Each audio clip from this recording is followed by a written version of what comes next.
अगर हमारा नेत्र गोलक छोटा हो जाए तब क्या होगा, अगर हमारे नेत्र लेंस की फोकस दूरी अधिक हो जाए तब क्या होगा। और हम लोग सबसे पहले जानने वाले हैं, अगर हमारे नेत्र लेंस की फोकस दूरी अधिक हो जाएगी तो क्या प्रतिबिंब रेटिना पर बनेगा। इन सब का जवाब जानने के लिए आपको वीडियो का अंत तक बना रहना पड़ेगा। अतः हम लोग देखते हैं दूरदृष्टि दोष, जिसको हम लोग बोलते हैं दीर्घ दृष्टि दोष। हमारे नेत्र लेंस का निकटतम बिंदु 25 सेंटीमीटर का होता। हमारे नेत्र का निकटतम बिंदु 25 सेंटीमीटर का होता। बोले तो हम लोग 25 सेंटीमीटर तक किसी वस्तु को स्पष्ट देख पाते हैं और सबसे अधिकतम दूरी अनंत होता है। तो हमारा जो 25 सेंटीमीटर होता है, जो हमारे नेत्र लेंस का निकटतम बिंदु 25 सेंटीमीटर होता है, यह 25 सेंटीमीटर से दूर चला जाता है। यह 25 सेंटीमीटर से दूर चला जाता है, जिसके कारण हमको क्या होता है, निकट की वस्तु हमको स्पष्ट दिखाई नहीं देती है और दूर की वस्तुएं हमको स्पष्ट दिखाई देती, क्योंकि हमारा दूर बिंदु कहाँ होता है, अनंत होता है। तो दूर बिंदु जो हमारा अनंत होता है उसमें कोई परिवर्तन नहीं हो रहा है। दूर बिंदु अनंत है तो उसमें कोई परिवर्तन तो नहीं हो रहा है।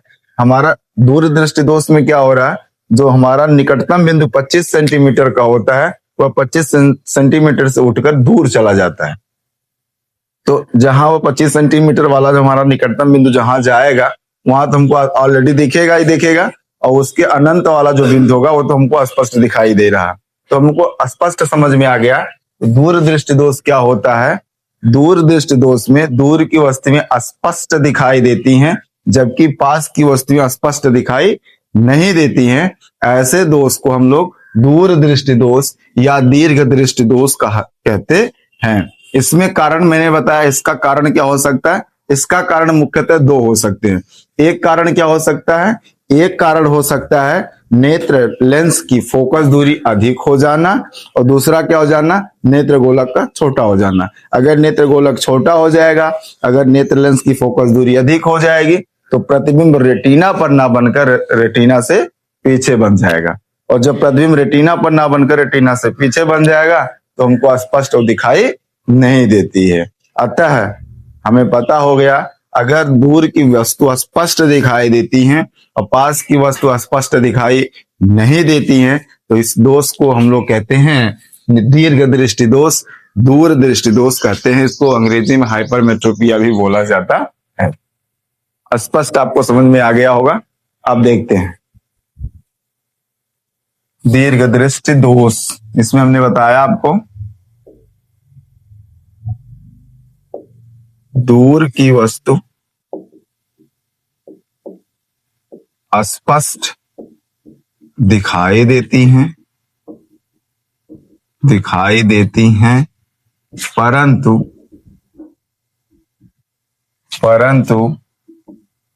निकट की वस्तु स्पष्ट दिखाई नहीं देती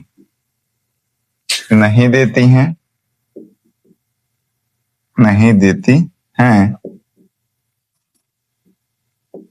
इसे दूरदृष्टि दोष कहते हैं। दूरदृष्टि दोष कहते हैं। इस दोष में होता क्या है, इस दोष में हमारे नेत्र का निकटतम बिंदु, हमारे नेत्र का निकटतम बिंदु 25 सेंटीमीटर से अधिक हो जाता है। 25 सेंटीमीटर से अधिक हो जाता। इससे स्पष्ट हो गया कि हमारे नेत्र का जो निकटतम बिंदु 25 सेंटीमीटर होता है वह 25 सेंटीमीटर से अधिक हो जाता है, जिसके कारण हमको पास की वस्तु स्पष्ट दिखाई नहीं देती हैं और दूर की वस्तु हमको स्पष्ट दिखाई देती हैं। इस दोष को हम लोग कहते हैं दीर्घ दृष्टि दोष। इसका कारण क्या हो सकता है, ये क्यों ऐसा होता है, ये तो परिभाषा थी। इसका कारण हम लोग जानते हैं। कारण, इसका कारण मैंने बताया आपको दो हो सकता है। या तो नेत्र लेंस की फोकस दूरी, या तो नेत्र लेंस की फोकस दूरी, या तो नेत्र लेंस की फोकस दूरी अधिक हो जाएगी, अधिक हो जाती है, या तो नेत्र गोलक, नेत्र गोलक का आकार छोटा हो जाता, छोटा हो जाता है। जब नेत्र लेंस की फोकस दूरी अधिक हो जाएगी तो प्रतिबिंब रेटिना के पीछे बन जाएगा, और अगर नेत्र गोलक का आकार छोटा हो जाता है तो भी प्रतिबिंब जो रेटिना के पीछे बन जाएगा। इससे स्पष्ट होगा रेटिना पर प्रतिबिंब नहीं बनेगा। अब इसका हम संशोधन कैसे करते हैं? इसका संशोधन मतलब इसको कैसे दूर किया जाता है तो हम लोग जानेंगे।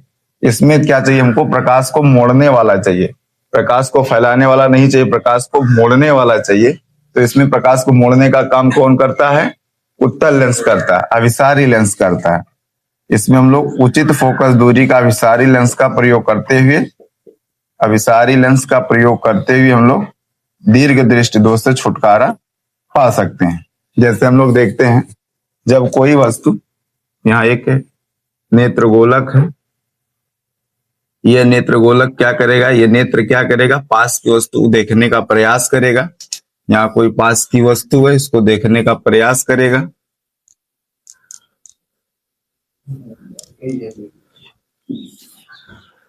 कोई पास की वस्तु इसको देखने का प्रयास करेगा, और ये नेत्र लेंस जो हो रहा है इसका प्रतिबिंब रेटिना के पीछे बना देता है।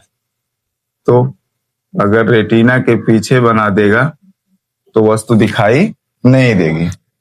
और जब हम लोग इस पर चश्मा लगाएंगे, उत्तल लेंस का चश्मा लगाएंगे, लेंस लगाएंगे, तो यह प्रतिबिंब जो हो जाएगा, यह जो प्रतिबिंब होगा स्पष्ट हमको दिखाई देने लगेगा, और इसका प्रतिबिंब रेटिना पर बन जाएगा। और जब रेटिना पर बन जाएगा वो प्रतिबिंब स्पष्ट दिखाई देने लग जाएगा।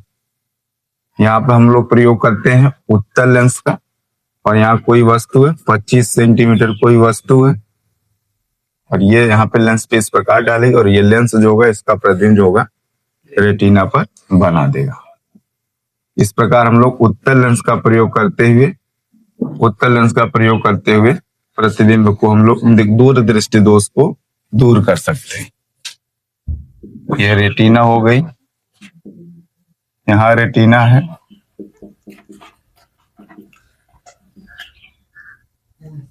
पच्चीस सेंटीमीटर पर कोई वस्तु है,